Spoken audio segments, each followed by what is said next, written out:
for the day because I believe in everything that I'm doing like it was meant to be. I get fixated and captivated on learning things. Don't hesitate to ask questions, the answer that I need. It's out there somewhere, I swear I can find the recipe. By testing, learning, and turning into a better me. It lies deep way under the surface, and like a fire needs coal in the furnace. This is your goal that makes it all worth it. This is your why that gives you your purpose. It lies deep way under the surface, and like a fire needs coal in the furnace. This is your goal that makes it all worth it. This is your why that gives you your purpose.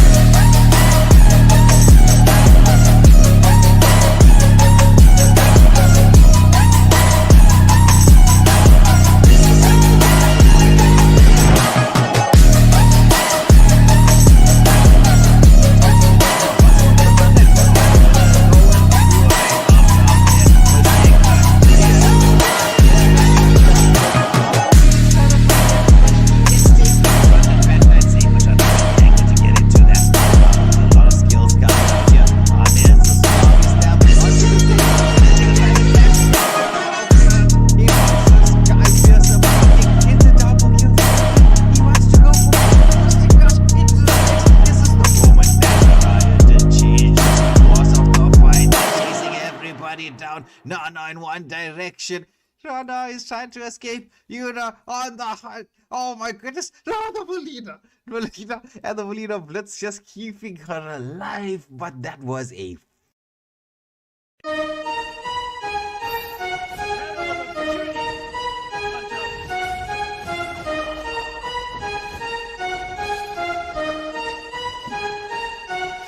Your will lies deep way under the surface, and like a fire needs coal in the furnace. This is your goal that makes it all worth it. This is your why that gives you your purpose. Let's go. Thoughts can keep you down, pushing deep until you drown, or they can keep you up strong, focused on the now.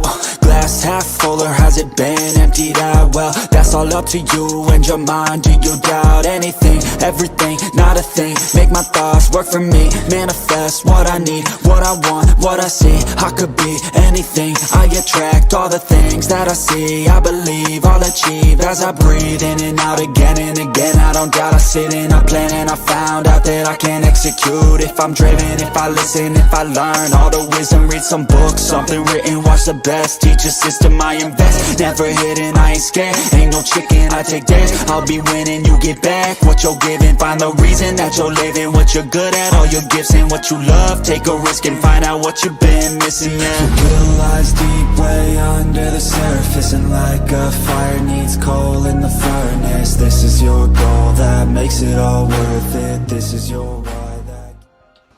Hello everybody and welcome to Waylander Gaming. This is Waylander here, joined by Lotus and Scarpscakel as we bring you the Hunter Tournament, a Madagascar special, a Madagascar exclusive. We're into Group B, lady and gentlemen, and we have a bit of a tongue twister, right? So let's see how I say this, right? And the viewers at home can judge how much they want to judge as to the names that we're going to be trying to pronounce here. It's a Deuce, Mastodonte, and Symbiose. I think that's how you pronounce it, unless there's a little bit of a twang to the whole Mastodonte. But hey, I don't know. Sue me. I don't know how it's supposed to be pronounced. Well, And when he makes that statement, he doesn't mean it literally, guys and ladies. When you join the stream, don't sue him literally. Just throw him with stones or with likes and shares and subscribes. Yeah. So while we're at it, don't forget to smash that like, share, and subscribe button. You would be doing us a massive, massive favor. It does help the channel out as we try to grow the Mobile Legends community, both here in the Southern African region and, well, across the ocean. Our friendly neighbors, or at least I think is friendly until the game starts, shall I say, in Madagascar. Because then it goes down into it's just, we don't care what country you're from. Winning is winning. that is always so that is. Yeah. But we're heading into the the lobby bans. What are the bans that we have so far? Just invite me to the lobby, please. It says you're in the lobby. Yes. So the first bands coming out is going to be Xborg, Angela, Minotaur, and Alucard. Okay, the Xborg and Angela. Right? Xborg has been quite annoying for the longest period in time, right? Though personally, right, Xborg's not a hero. I would say is meta. Though there are people who say, "Oh, of course it's meta." I'm like, yeah, no. There's too many counters for an Xborg to be considered meta. Angela, on the other hand, is just straight out broken at this moment in time. And getting rid of those two, it means that maybe Deuce are thinking, let's get rid of a tank killer and somebody that provides that bit of sustain. So I would assume, based on those lobby bans, that Deuce are planning on going for the sustain meta themselves. Yeah, indeed so. And I mean, look, we are currently in that full damage XP meta. We're also in the damage roam meta. We're in the support, full support meta as well, bro. There's so many metas at this moment. And yeah, I'm very curious to see how the teams here from Madagascar do draft. Because look, we have seen some of the other Madagascan teams, but it's always nice to see, well, new teams, fresh teams, fresh drafts. I mean, we've seen different styles of drafting, and this is what makes this meta or this batch or this season of Mobile Legends so unique, as per the previous seasons that we've seen before. Yeah. So we're gonna have we're already into the banning phase. I don't know if you can see the screen there, Scabi. You need to share it for me. Okay. My game is being iffy. Alright, so it's Obsidia, Amon, and Grok as the first three bans. Amon in this, both the Madagascan and South African scenes has been an absolute pest, shall we say. Okay, I don't know why my screen is not wanting to share itself. I can try. No, that's fine. I'll support in chat. Oh, there we go. Okay, just say it's like.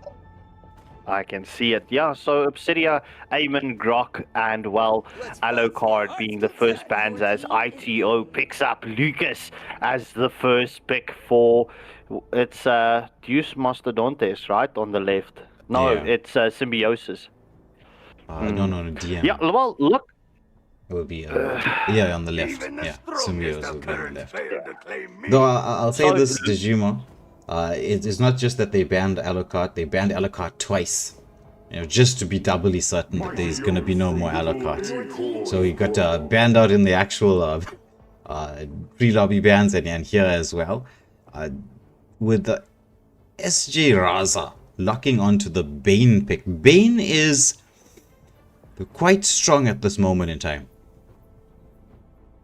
Can say no more about the Bane. I've seen Bane lately being an auto ban in rank, right?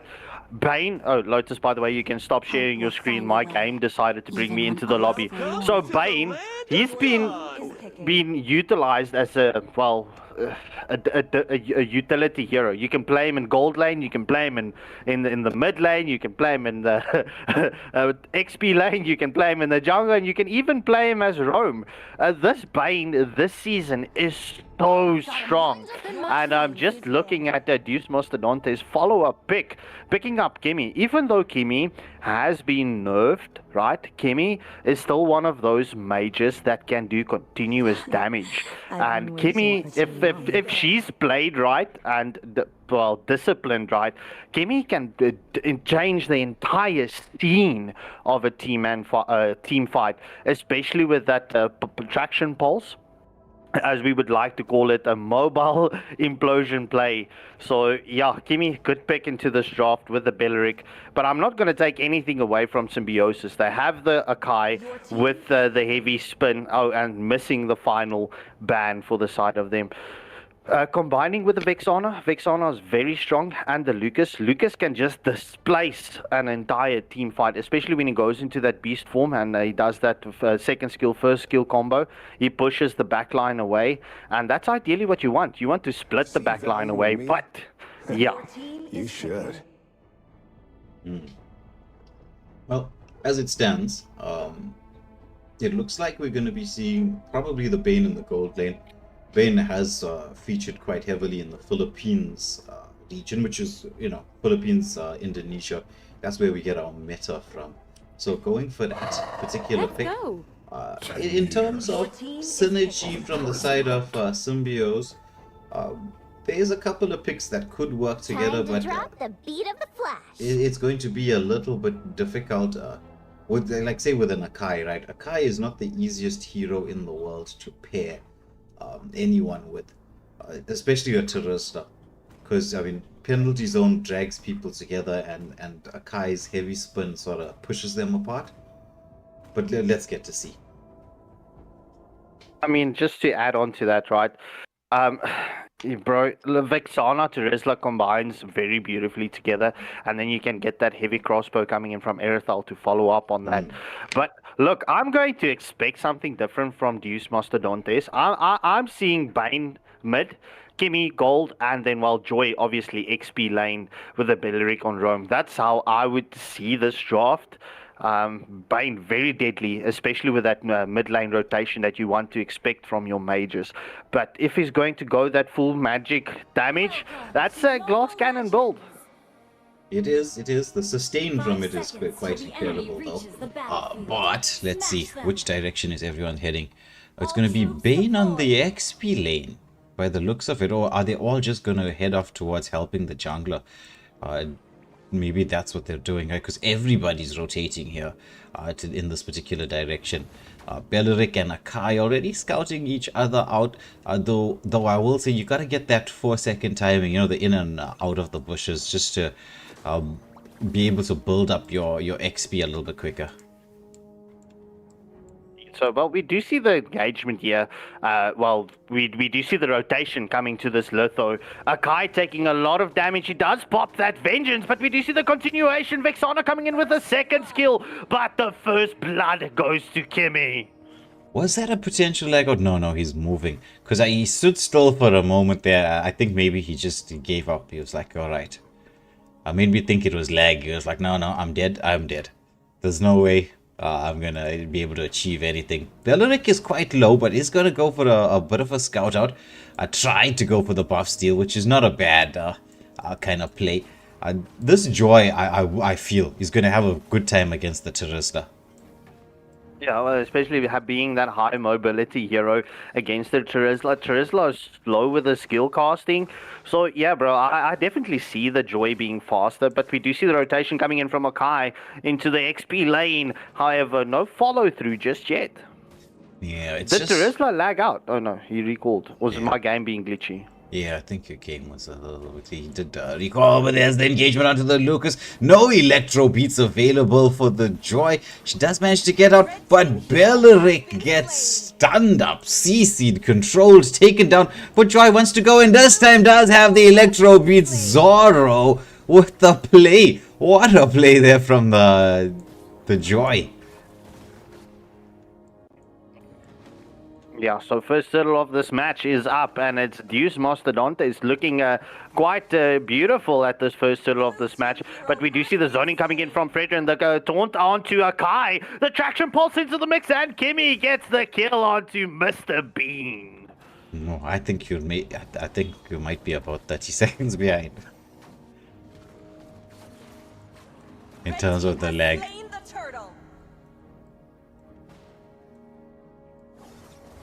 I think. So the red turtle does go the first turtle does go the way of the red team. I'm saying the red turtle. It was a red turtle because the red team took it. Yes, absolutely.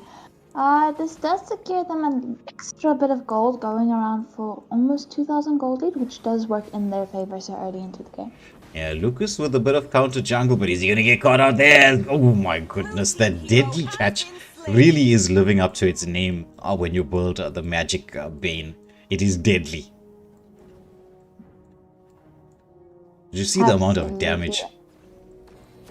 No, I did not. Scop, are you back? Let me just do a network test. Lotus, just step in here for me for a second, please. No problem. So with this, you were talking about the Bane damage, and with Bane actually getting so much gold in the early game, this is gonna be deadly for the side of Symbiote. But once again, the engagement comes in, committing the heavy spin coming out from the Akai, while then coming out from the side of DM. Oh, that deadly catch. What a setup. Traction pulse into the deadly catch. The combo here from Juice is looking on point. They are marching forward, picking up quite a strong lead here. It's just over 2.5k, 4.5k at the 4-minute mark. So it's like about a k of gold. The jungle invade is on, which is what you'd expect. You've got a bit of an early game composition with some nice games, late game scaling. Oh, there's going to be the Wrath of Giants coming out there chasing down. Oh my goodness, killing spree on the Kimmy. As Frederick, he's just marching front as he sets up for another killer. Kai, he's going to get trapped underneath the turret. Has the shield available from that second skill, trying to clear the wave. Just to try and make sure that he's going to be protected. But look at this Joy. Found the counter jungle, went in there, dodges the penalty zone. Doesn't have the electro beats, but we'll just be able to secure and make sure that the turret stays up and ready and steady.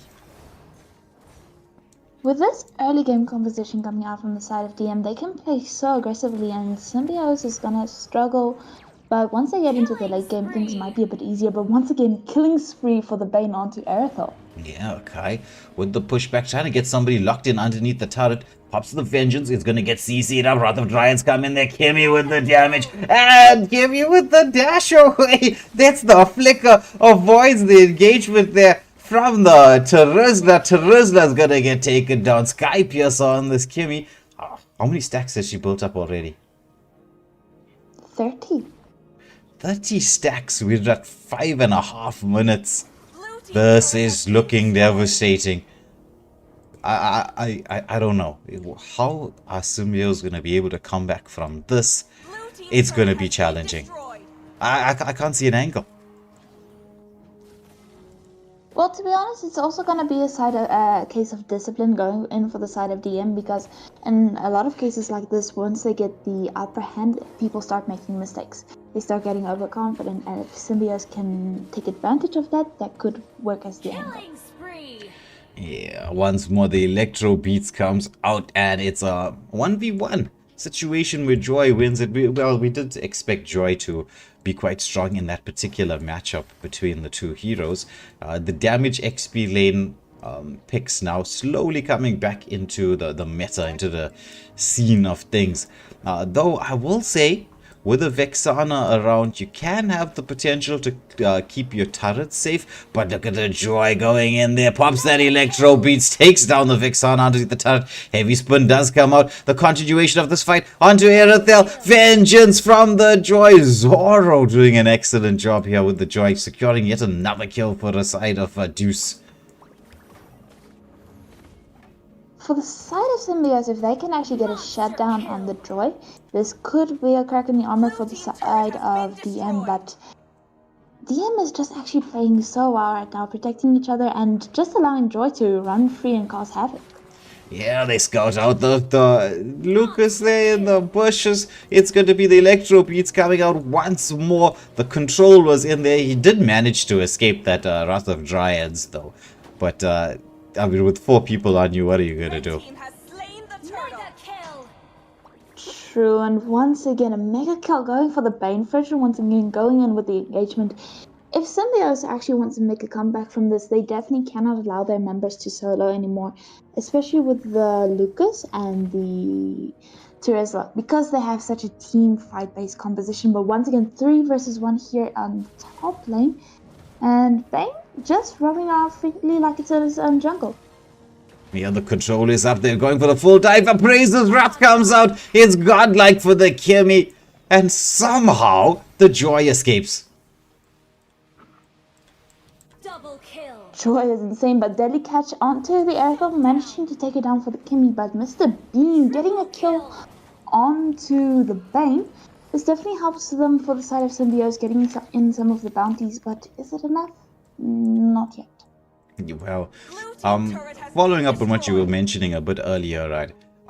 Right now, when you're in this particular position, it's a 10.5k gold lead going to your opposition.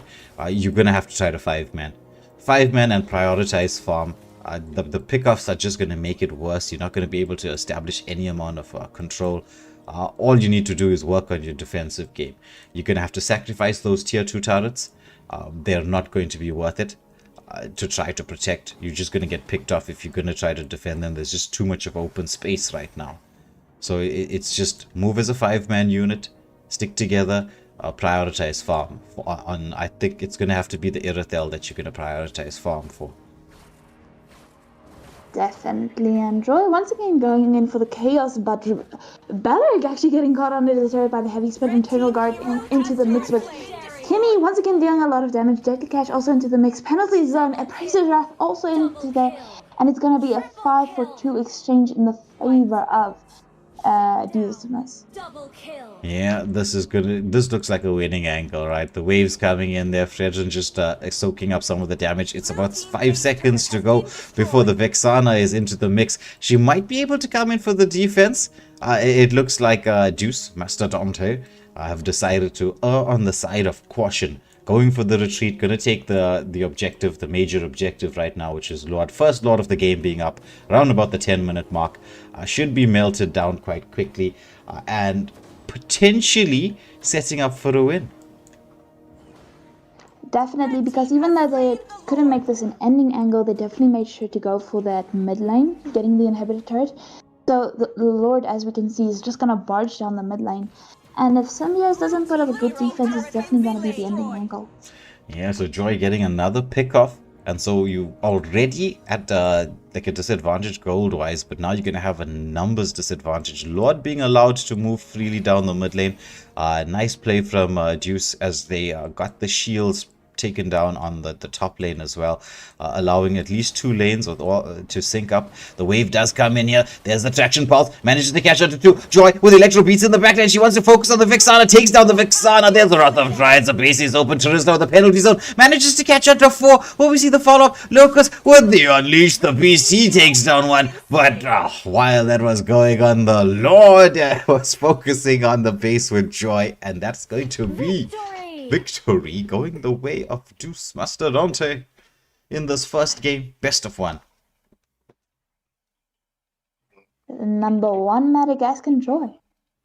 GG's well played. That was a beautiful game from the Joy. It's not that often that you do see on the XP lane, but yeah, it was a beautiful game. Yeah. It's this damage. I wouldn't say it's like meta just yet. I mean, it's not like sustain on the XP lane is completely out of the equation, but it's still a very viable option, the sustain. But with the damage now on your XP laner, we're shifting towards a meta where your XP laners can be one of your like hard carries in the game. I'm quite interested to see how this is going to develop. Indeed. So, bro, there's still a very long season ahead, and as we know, we saw some videos and some clips of a new hero also in the mention, Sorrow. So, I mean, we know in a season there's a lot that can happen. So, very curious to see how the season does develop. Yeah. Well, whenever there's these major changes, and there was some massively major changes that occurred in Mobile Legends, and they do like to keep you on your toes. Of all the games I have played, right, which is quite a lot in my many years of life gaming, Mobile Legends is the one that has, I think, the most amount of updates, and not updates to like fix bugs, right? I mean, like updates where they change things. It literally keeps you on your toes. Definitely. Even with now the roamers getting even more gold and XP way quicker, especially if they get vision on people, it changes the way teams play, especially in the five-man scene, by a lot. Agreed. It does make a huge difference. And speaking of the five-man scene, we've got the next game. It's okay, Scarpy, notice it's a team that we have seen quite often. First up, which is G7 Esports. We do know them quite well, and they're up against a squad. I don't know if this is a rebranded squad that we haven't like we featured you before, but you changed your name because, well, changing names in this game is like changing underwear. It's like people do this daily. It's Silifs. Yeah, it's been introduced like it's a compulsory habit that needs to take place. Every week you need to change your name for some reason. Yeah. Imagine if people change their names so frequently in real life. That would be terrible. It depends. So some people, I know some people who do not like their names. But that makes me want to ask you guys the question then. What's the weirdest name you've ever heard?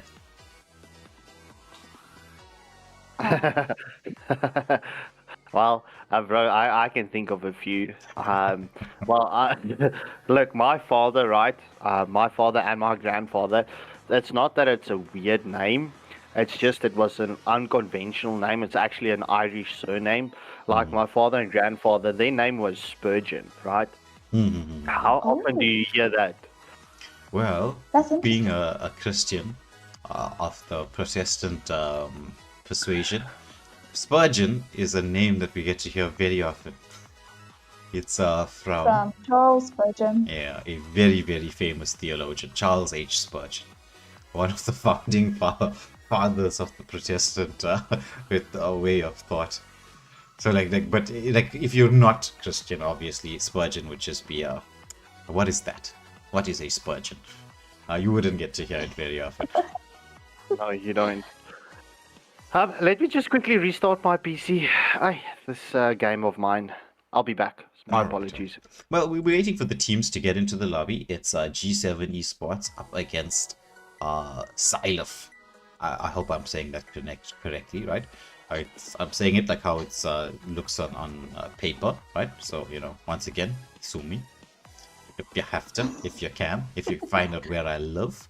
I don't know whether you can. But I'm saying this, right? There has been a few people who have done some strange investigation into finding out where I live, which is wholly an odd experience. But anyway, I suppose that comes with streaming. The perks of streaming, shall we say.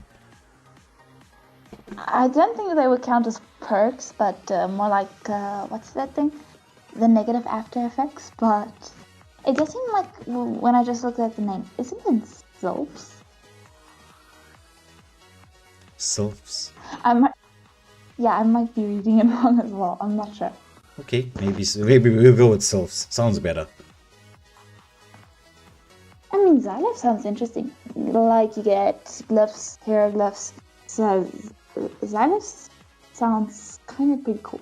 Yeah, I was going with the whole SY, so Psy, then lifts. Ooh! Okay, so we're gonna be seeing a lot of familiar names here. Yeah, like G7, we've streamed quite a few of their games. Nairo, Poisiel, Teal, Dep, Zodiac, right? We've streamed quite a bit for them. Sylphs or Silifs, whichever pronunciation it is, they are, I think, new to the stream, right? This is the first time we're going to be featuring them. But in terms of the past, like, we have seen some new teams, like they've just rocked up into the system. We've never featured them before. I'm not saying that they're new, just new to us, but they just rock up and they show up big time. Like, there's a couple of squads that come to mind when I think about it. In fact, the squad that you're in right now, Lotus, right? You weren't there when they first entered the 5-man scene, but I know Scarpy will agree with me, right? When they made their debut, it was like, oh, this is not a bad team for a team that's not used to playing 5-man. There was a couple of other squads like that, but Immortal Order would have been an example. Yeah, I did hear a lot about that story. Hmm. Well, there's a lot of teams that you can mention and that you can look at that rocks up new to a scene. They cause havoc. Obviously, they don't go through to let's say, for example, the grand finals, but they definitely change the scene in group stages and eliminations. Yeah, I mean, we've seen underdogs in tournaments taking tournaments, and not so just recently. Yes. I mean, you remember Yin? I think they've disbanded now. But Wait, the I've got Yin another squad. idea so that I can get into the game. Well, it does show that you're logging on. So let's see. But it says you're logging on for the last 5 minutes. But the teams are in the lobby. We will be heading into the banning phase, the lobby banning phase. I will say this much, right? The Madagascar teams are very much on time. True. This is what streamers and organizers love, is always punctual teams are the best teams. Yeah. They're up and ready and waiting to get into the action, which is always good. I mean, to have that level of excitement when you're playing, this is always going to be a good thing. But anyway, we're going to be heading off into the drafting phase very soon. They're going to do the coin toss shortly. I'm just waiting for the coin toss to come out to start.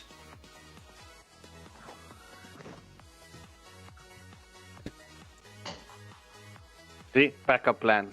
Loading in to the mobile device and not on the emulator.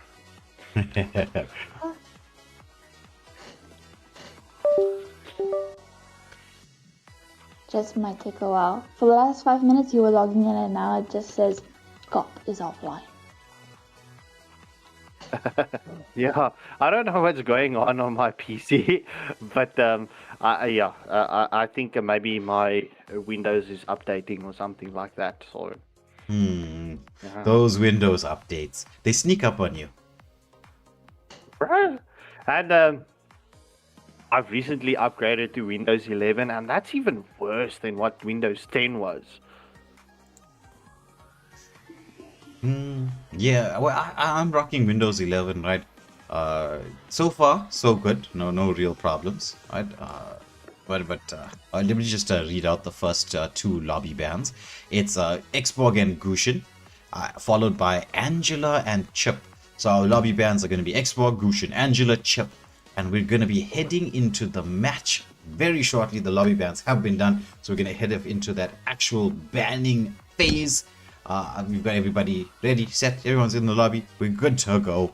It's time for the action, as it looks like all the votes going the way of G7 Esports. Not often you get to see 100% of the votes go one way. No, you don't. But my question is going to render to this, is it going to be a viewer's curse?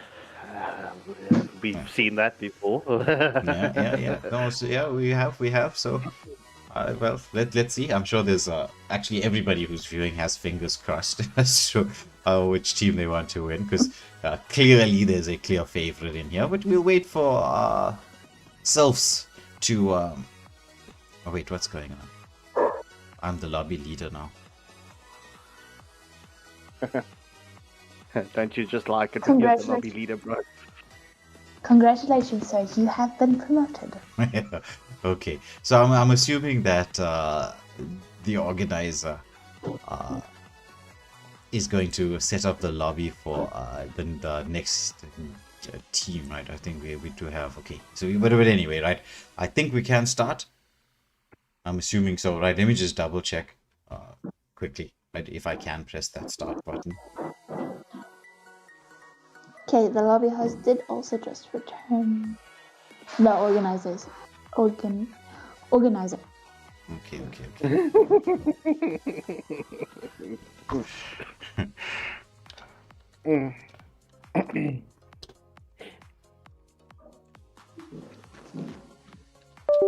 Ladies and gentlemen, if you wonder, right, it's blushing menace, right? She has moments like this. Normally, it is me, the sheep with the no bleep, with the Christofferson moments. But just pardon Lotus. She will pop up with her funny, not so funny dad jokes very shortly. Oh, thank you very much. What an introduction.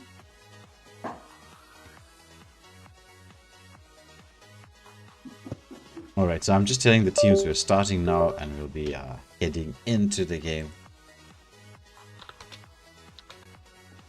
Right, as we will head into the typical banning phase. Let me not forget to unlock Mythic Lobby Battlefield. Does that do anything? Because I've been curious for a while. Does that literally do anything? Scarpy, I don't know if you want to field that question, or should I throw Lotus under the bus? You always throw me under the bus. What's new? So, what it does is, if you didn't know, right? When you Bro, get to... I've been throwing Lotus a lot under the bus on previous streams. So, wait, you know what? Let's have you throw her with the red bus. If you cannot both. Yeah, so Lotus, right? Let me give you an explanation. Maybe it seems that Lotus has not gotten to Mythic before. I don't know. But when you get to Mythic in your normal ranking season, the turrets do more damage and they sustain more damage. So when you're in the custom lobbies, you have the ability to leave the turrets as they are pre-Mythic. Or post-Mythic. So from your normal Mythic lobbies, normal Honor, Glory, Immortal, they have extra damage, extra health. They call me a Okay, hero thank you. because I saved my nation from falling apart. And also, welcome for. It's a pleasure for all the people that didn't know. Now they also got the free education. Well, But into the drafting phase we go. You see how she disses you just off to the sideline way? yeah. You got a good taste. She's trying. She's trying. What are you gonna do? But the picks so far. There's a saying in my Sorry, you were saying, Lotus? Yeah. Your team is picking. There's a saying my grandmother always uses. I don't get angry, I get even. But like you said, the pick so far. And then wait, I'm thinking. So Hanabi is well, Hanabi, I don't know about Hanabi. Hanabi is an interesting pick, right? Not the most meta hero, right? I'll say it as much. Hanabi, in my mind, is one of the Dark System heroes. However, with that being said, right, we have seen Dark System come into the light in a couple of these games. So if Hanabi gets fed, it's a scary proposition. But from the side of G7 so far, you're looking at some very strong picks with the YSS, the Zushin, Alice as well. Alice is quietly been creeping back. I wouldn't say in the meta, but is much stronger than what she previously was. Welcome to Grok's Castle. Definitely, and Grok getting banned from the side of Sylphs. But I didn't think they really would have gone for Grok from the side of G7. Well, Grok is one of those heroes right now that people are picking up all the time, simply because of that his mobility, that sustainability, the amount of damage, the set that he can have, and that's the strange skill with that wall that allows you to reset and delay wave pushing and get waves not synced up when you're in a losing position. However, at the side of Sylphs, with the Necrosis locking onto the Uranus, they're getting themselves quite a tanky front line there to try to well, when it hits towards that mid-game mark, to be able to utilize the Cyclops and Hanabi to their full potential. Definitely, their competition is also a bit tankier in comparison to G7. And with G7, they're only going to have the Aerithal late game to be really able to deal with the tanks. YSS can do the same, but at least they also have the Zushin to just be able to take care of the frontliners. It's the Basha pick that's there for the tanks. So Basha is Mr. Anti-Heal because of his ultimate. So he's there to deal with the Uranus, and combining the Basha with the Zushin could potentially burst that Uranus down. But I mean, Uranus is quite a pest to deal with on the XP lane. But into the game we go. The drafts have been set. The votes are votes are still 100% going the way of G7. I'm waiting to see one fan for Sylphs here. Like just waiting for the one to show up, to show their love and support for their team. They have an interesting lineup. Uranus quite strong. Kufra can be utilized to deal with the YSS when he does engage, to get him not to disengage. Sylvana provides a bit of lockdown for the Irithel if she can land that skill. But it all comes down to how you're going to execute your draft. G7 with a pretty strong draft, in my opinion. I definitely agree there, but we definitely can't count out the side of Zilfs, because even the Sylvana has been making a big comeback even in the rank right now.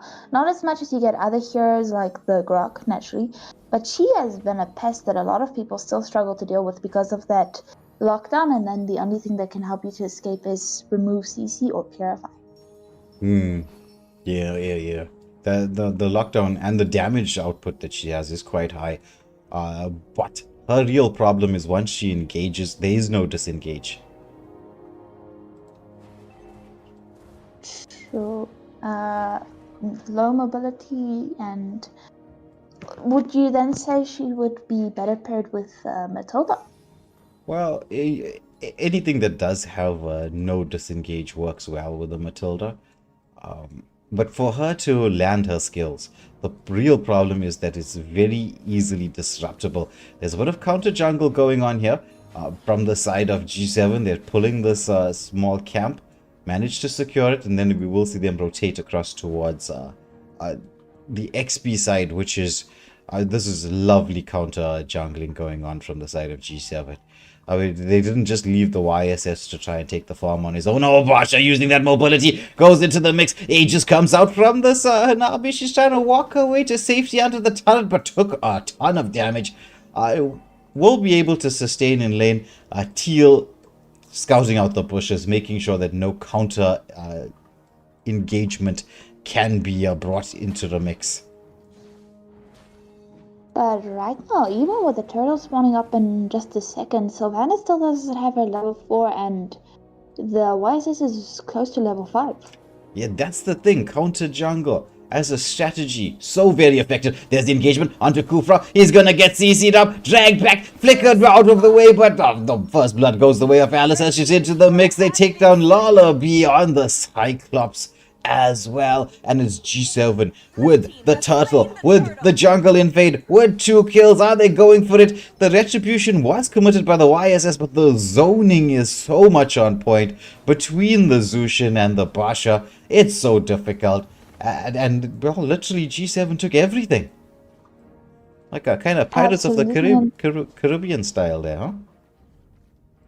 But right now, they're going to be the Pirates of the Jungle, also getting a 1.6k gold lead in under 3 minutes.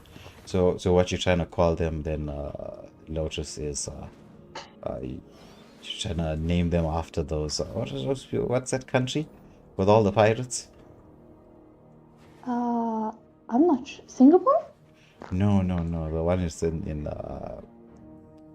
Africa with the S. I have no idea which one you are talking about. It's not Sudan. Sudan. Oh, but the engagement continues also with the Crimson Beacon going into the mix. Mountain Shocker as well. Savannah Solo uses the Imperial Justice to get out, but Kufra falls.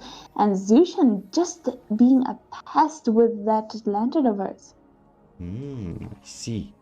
That, this jungle invade continuing. Heavy crossbow did come out from the Irithel. They're putting a lot of pressure here onto Hanabi underneath the turret. Opting not to go for the dive without the sprint and the heavy crossbow from that Irithel. Best to play a little bit safe.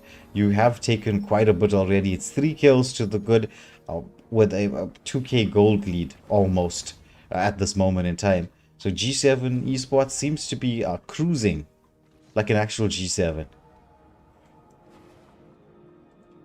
Definitely, and with the second turtle of the game also spawning up, with the mobility coming out from the Bashas, just something that the side of Zilfs can't really deal with right now. And Zushin is just allowed to roam freely to however she wishes, but Sylvana looking for the angle. A nice rotation here from the Alice. She gets into the backline, gets a setup. It's going to be 1. Make that 2. The follow-up. Mountain Shocker into the equation. That's 3 for nothing exchange. They want to hunt down the Sylvana, but Sylvana's like, no, thank you. I want no part of this. I'm going to get back to my jungle. Well, I mean, in this case, this is the only real thing that she can actually do, and it's quite a good thing for her to not even try to engage. She knows it's a losing situation, so good discipline coming out. But Basha just lane cutting, giving his marksman some good space to farm up as quickly as possible. If this Aerithal starts to come online and way quicker before the Honeybee does, it's gonna be very difficult for the side of Sylphs, especially in the situation that they're in right now. Yeah, it could be GG's once Aerithal is online. There's just so much of pressure that can be placed across the map. This draft from G7 has what you would love to see, which is extreme mobility. You got mobility from the Alice, from the Irithel, from the Basha. It's hard to counter that level of mobility. Definitely, but the engagement on the Uranus and killing spree for the Alice, and it's 6-minute mark, 7 kills to the good for the side of G7 Esports. Once again, displacement, beautiful displacement coming out from the Zushin. And Wyazis can just invade as he pleases right now. Yeah, was doing that from the start of the game. Meanwhile, there's a fight. Your Aegis does come out. Heavy crossbody. The turret Irithel takes the kill. It's like, Lotus, sometimes I think this game is going to make me cross-eyed. You know, there was a jungle invade in one case, marksman versus marksman in the other. I don't know, but maybe cross-eyed would be a good look for me. What do you think? I disagree. I'm gonna be honest, I disagree, but here goes Yisun Shin getting a double kill, but Imperial Justice catching on to the Basha, dealing a lot of damage right now, but with the farm gap, it's just not enough right now. Triple kill going for the YSS. Yeah, triple kill to the YSS, as Lotus discriminates against all cross-eyed people. No, I said it won't look good on you. I'm teasing. But with this control, it's finally translated into turrets. 2 of the turrets, the side lanes, have been taken on. Alice wants to go in underneath the tier 1 turret. Oh, but what a tyrant trap coming in from the Kufra. Oh, we see the follow-up. Uranus pops that revitalize. He's trying to sustain through all of this, but the damage output right now from the side of G7 Esports, they've got that engine roaring. They're purring through towards this jungle invade and dominance. Gonna chase down this Nabi. She's gonna get caught out. She is gonna get caught out. But look, Basha's 1v1ing. I mean, it's like the Aegis comes out, but Basha don't care. Basha, I almost thought Zushin was gonna come in and steal the kill. That would have been unfortunate for the Basha. I would have been very upset if that was me. Well, I mean, you should actually expect that from your mage to happen. As a mage main, I know you love stealing kills, so you can't be too disappointed if it happens. You should have known. Oh, there's gonna be finally finally Sylvana manages to get that set, gets the pick off onto the aerial hill. That was the purpose of the Sylvana Mountain Chakra does come into the equation, as Kufra Tyrants are onto 2, but well, everybody was on the retreat. This YSS, legendary at this moment in time. All tier 1 turrets have been removed from the equation. Lord will be up in 40 seconds.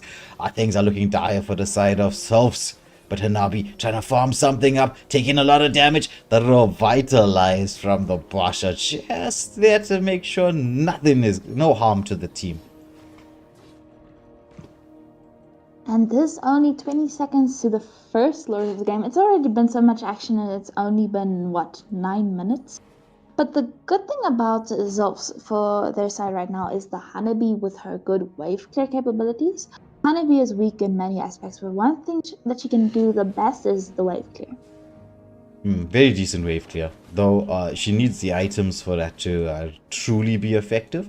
However, she does go in onto the Irithel. Irithel pops that crossbow, heavy crossbow, wants to chase down. There's the Mountain Shock waiting patiently now. Doesn't want to land it just yet. Had to wait for the shield to go down. It's legendary for the YSS. Crimson Lantern comes out. Kufra's gonna get engaged upon. He's taken down next. Uranus in the mix. Oh, but there's gonna be the Sylvana. She gets the set. She was waiting for this.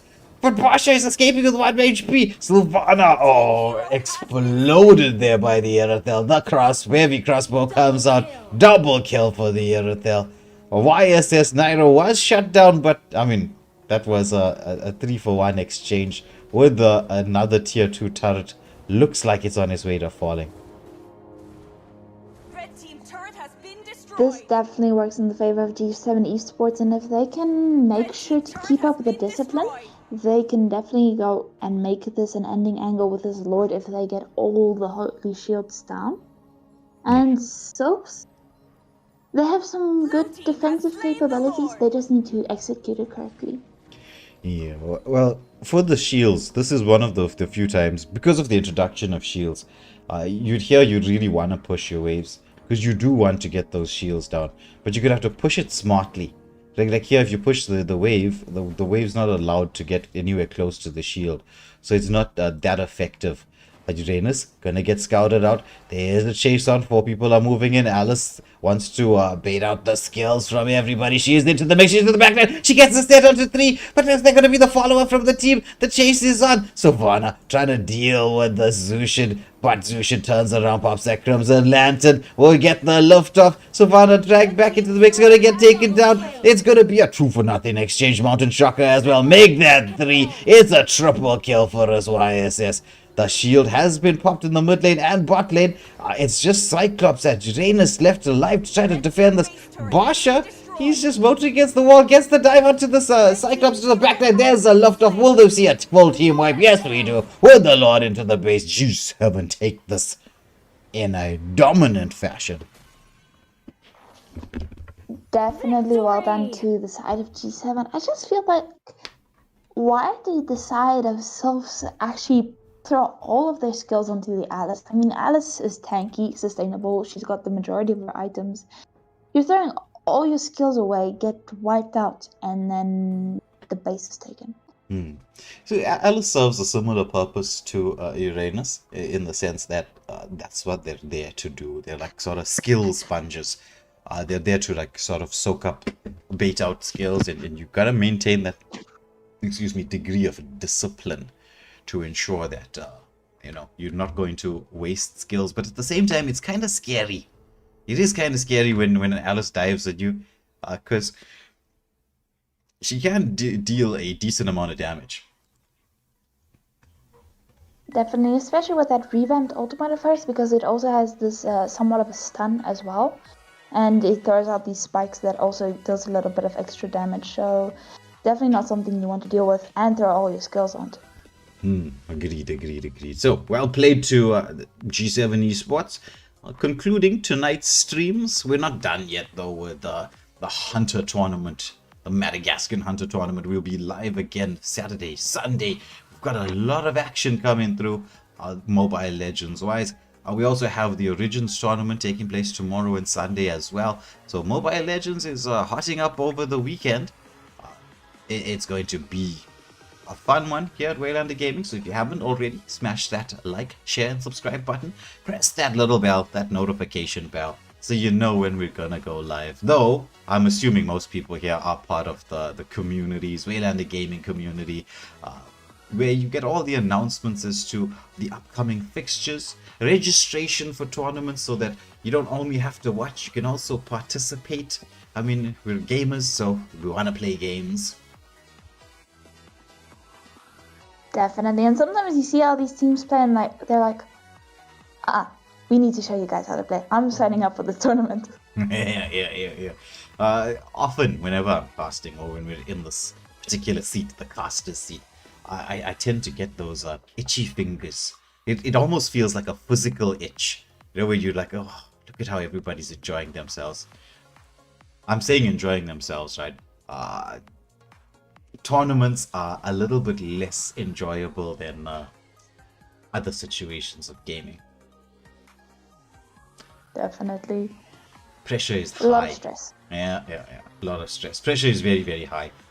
And so there are players that I have seen in the past. You'll see them in rank, you'll see them in classic. Sometimes you even custom against them in 5v5. And they're just like on point broken. Like you look at this player and you're like, oh my goodness, what are they rocking here? Like 6-7 fingers on each hand. Are they playing with their toes? I don't know what kinds of skills these are here. But then all of a sudden, they're in the tournament and then the spotlight is on you. Everything gets magnified and suddenly they're not doing so well. Mentality is key when it comes to these tournament setups. But so far, so good. We have seen a pretty decent mentality from all the players. Win or lose, because the way you look at it is this.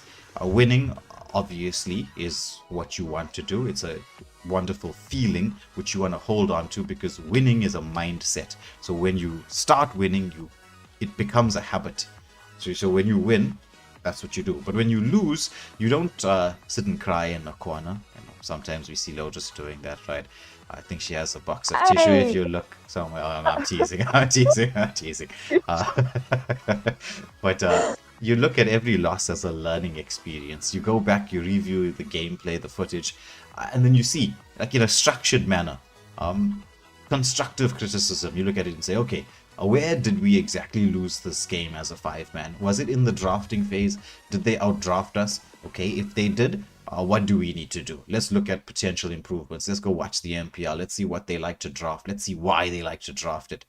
And then when it comes down to the actual gameplay, look at the side lanes, look at the mid lane, who was rotating, what was done in a certain way. It's a learning experience. And so you keep coming back tournament after tournament, match after match, stronger than what you were the last time. But I will say this much, Lotus, right? These Madagascan teams, this is the second year, because like Waylander Gaming is a year old. So about a year ago, we started streaming tournaments for them, the LDS, the LDC, that they ran last year. And I'm looking at a lot of the names of these players, a lot of the teams as well. The improvements that I've seen over the space of time in this last, say, about 6 to 7 months is massive.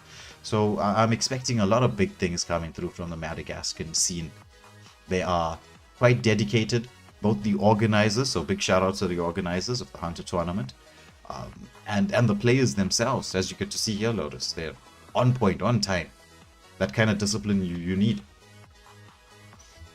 Definitely, and the skills, I think it's also because there are so many tournaments that they get to play in, so they get more time to practice as 5-men. Customs is one thing, but like you said, there's more pressure during the tournament, so now they play more under that pressure continuously, and the diamonds just keep getting brighter. Yeah. That's how diamonds are made, as you mentioned there, Lotus. It's pressure.